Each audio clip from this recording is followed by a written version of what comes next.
أعوذ بالله من الشيطان الرجيم بسم الله الرحمن الرحيم Assalamu alaikum wa rahmatullahi wa barakatuh.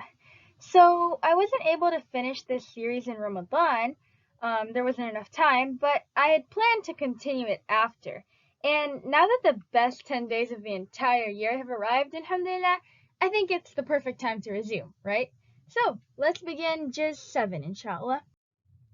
Okay, so for the first passage from Surah Al-Ma'idah, it teaches a very important lesson about the causes and the effects of our good deeds.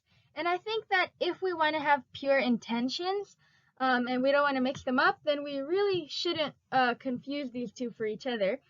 We should do it for the right cause, and we shouldn't do it, for the effect. Let me explain what I mean, okay? So this ayah says, the first part, أعوذ بالله من الشيطان الرجيم بسم الله الرحمن الرحيم وما لنا لا نؤمن بالله وما جاءنا من الحق ونطمع أن يدخلنا ربنا مع القوم الصالحين. So the good people, they're saying that, there's no reason for us not to believe, because the truth has come to us, right? Now we know that it's true, so we've got to believe. And we hope that, our Rabb, our Lord, our caretaker, is going to, include us in the good people, right? In his group of good people. So that was the cause. The cause of their good deeds. So the cause of their belief is basically because it's the truth. You don't believe something because you want something. Like, I can't tell you, you have to believe that the sky is green if you want me to give you this thing. You can't force someone to believe something. If I know the sky is not green, then I can't believe the sky is green, right? So they believe in it because it's the truth, and it's simple as that. And the reason why they do good deeds and stuff is not just because they want the rewards or they want to get out of the punishment. It's because they want to be good people, right? They want Allah subhanahu wa ta'ala to think of them as good, righteous people. And so that's what we should do too. We should do good deeds for the sake of Allah subhanahu wa ta'ala, to make him happy, to make him think well of us, and not just because we want something. And the good thing is that even if you're not doing it because you want the reward or because you want to escape the punishment, Allah subhanahu wa ta'ala will still give you that, which is where we get to the effect.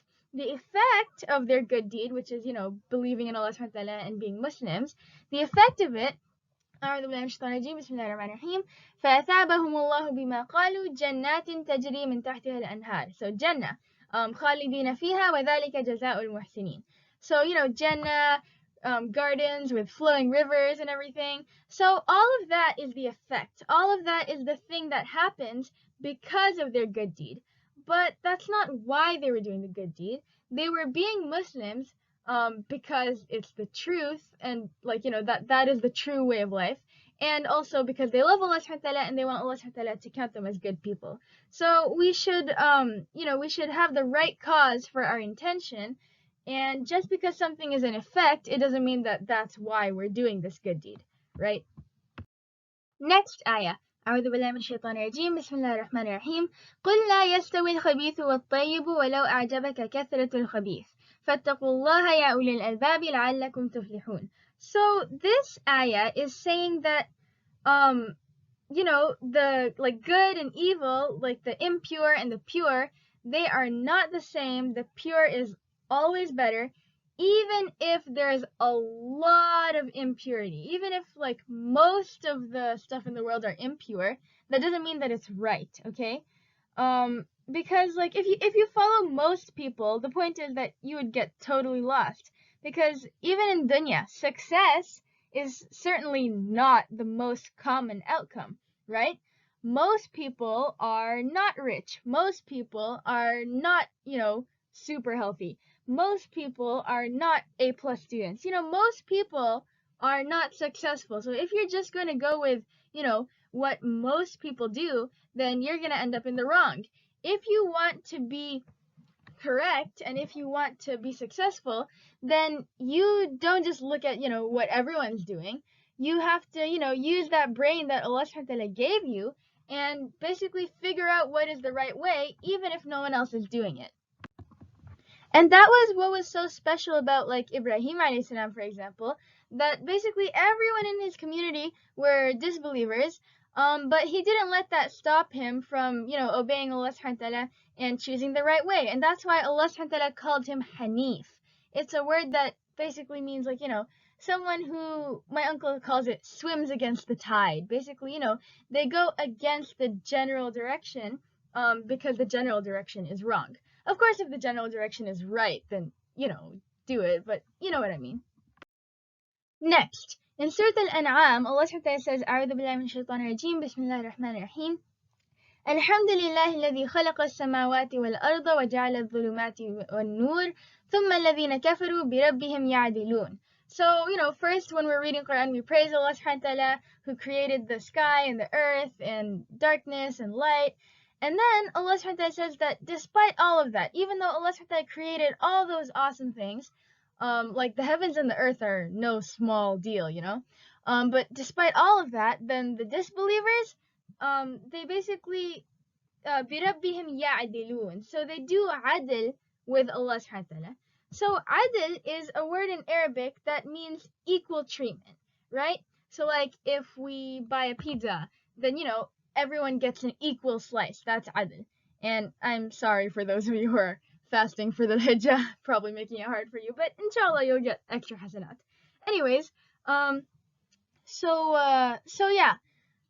We should not, like, with Allah subhanahu wa ta'ala's creations, we should definitely do adl. We should treat people equally. We should not just, judge people differently when they're not in different circumstances and stuff like that. But adl is something that you should never do with Allah subhanahu wa ta'ala. Why? Because no one is equal to Allah subhanahu wa ta'ala. So you shouldn't give someone equal treatment because he's not equal to anyone. وَلَمْ يَكُنْ لَهُ كُفُوًا أَحَدٌ. There's no match for him. There's no one who's even similar to him, right?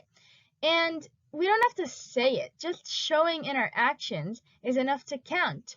So if you feel something is just as important as Allah subhanahu wa ta'ala, then that means that you're denying your creator, because he's saying الَّذِينَ كَفَرُوا بِرَبِّهِمْ يَعْدِلُونَ, the ones who disbelieve, the ones who deny their Lord and creator and caretaker, they're the ones who make equals with Allah subhanahu wa ta'ala.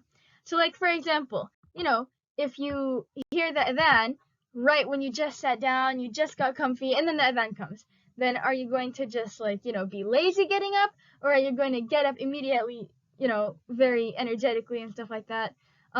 If you feel like Allah subhanahu wa ta'ala is the most important, then you're going to get up immediately and energetically. But if you feel like something is equal to Allah subhanahu wa ta'ala, like for example your comfort, then you're not going to do it. And so we don't want to be from الَّذِينَ كَفَرُوا. So we should make sure that we don't ever show in our actions or feel in our heart that anything is as important or even close to as important as Allah subhanahu wa ta'ala, right?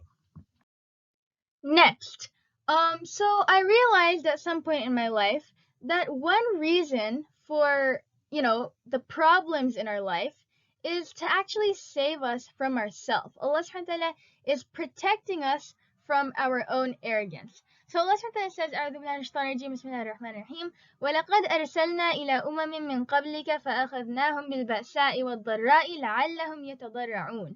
So Allah subhanahu wa ta'ala is saying that, sometimes then there were nations in the past that we sent them problems so that they could be humble. Humble is basically, you don't think that, oh, you're in control of everything. You don't think like, oh, I'm the best, no one can beat me and stuff like that. Humble means that you understand your limits, right?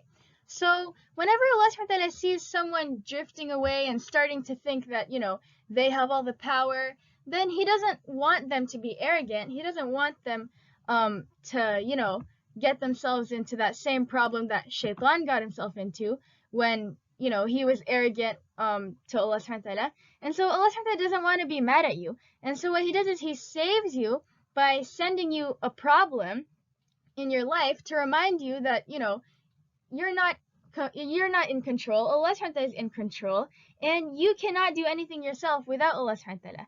And that'll remind you. And so, this problem in this world that he's sending you will, save you from the bigger problem of the akhirah, for those who are arrogant. I mean, they don't even get to smell Jannah, right? So like even in Surah Al-Qalam, then, Allah subhanahu wa ta'ala mentioned about a group of people who were, you know, being greedy and they didn't want to share with the poor people. And so Allah subhanahu wa ta'ala, you know, sent some storm or some fire or something that destroyed their crops. And that way they would remember that Allah subhanahu wa ta'ala is the one who owns everything in the end. So, you know, they should not try to cheat Allah subhanahu wa ta'ala. Okay, next is something you might not want to hear, but it's the truth. And that is, if you don't want to miss out in the akhirah, then you're gonna need to miss out on some things in dunya. It's just something that we have to accept. And, you know, like basically just like how the people with the best grades at school will miss out on some of the fun, but you know, it's all worth it in the end. The good news about Islam is you only have to give up things that are bad for you, that make you a worse person, right? So this ayah, for example, says, أعوذ بالله من الشيطان الرجيم بسم الله الرحمن الرحيم وإذا رأيت الذين يخوضون في آياتنا فأعرض عنهم. Okay, if you see people, you know, around you making fun of Allah subhanahu wa ta'ala's signs or his verses, then, you know, basically leave that group. Even if they're said to be the coolest kids at school, it's not worth it to stay with them. And it's not a crazy demand that Allah subhanahu wa ta'ala is asking for. It's actually making us a better person, and it'll feel a lot better at the end, in dunya and especially akhirah, that you chose the one who really cares about you over those who will only get you in trouble, right? So, you know, if some kids at school were, I don't know, stealing copies of a test from the class to cheat, then what's the first thing you would do? No, not grab one yourself. You should get out of there, because there are cameras and there, you know, those people are going to get caught, and the teacher is going to suspend everyone who is in the class at that moment. Well, Allah subhanahu wa ta'ala has got his angel cameras surrounding us on all sides. So the sinners will be caught, and whoever was in that group where people were saying bad things about Islam and stuff will be punished. Because even if you didn't say anything, you're acting like it's okay by not correcting them or leaving, right? Okay, next. So most people assume that, you know, okay, to go to Jannah, I need good deeds. But that's only half the story. This ayah, أعوذ بالله من الشيطان الرجيم بسم الله الرحمن الرحيم الذين آمنوا ولم يلبسوا إيمانهم بظلم أولئك لهم الأمن وهم مهتدون. So, you know, this ayah is basically saying that the ones who are really safe and the ones who are the ones who believe, and then they don't clothe their belief with wrong actions, right? So, for example, let's say your soul is like a flashlight, right? You have to let it shine, and on top of that, you have to make sure that, you know, no one comes and covers it up with something. You know, it doesn't get blocked, right? So it's not just about being good, but also being not bad. You get what I'm saying? Okay, so yeah, make sure to do good deeds, and then don't cancel out your good deeds with bad deeds, right? Okay, so yeah, that's it for Juz 7. Inshallah, I'll try to continue, you know, not just in the Hijjah, but, you know, even further until I finish summarizing the whole Quran, inshallah, and then we can get into the detail, you know, ayah by ayah tafsir, inshallah. Assalamu alaikum wa rahmatullahi wa barakatuh.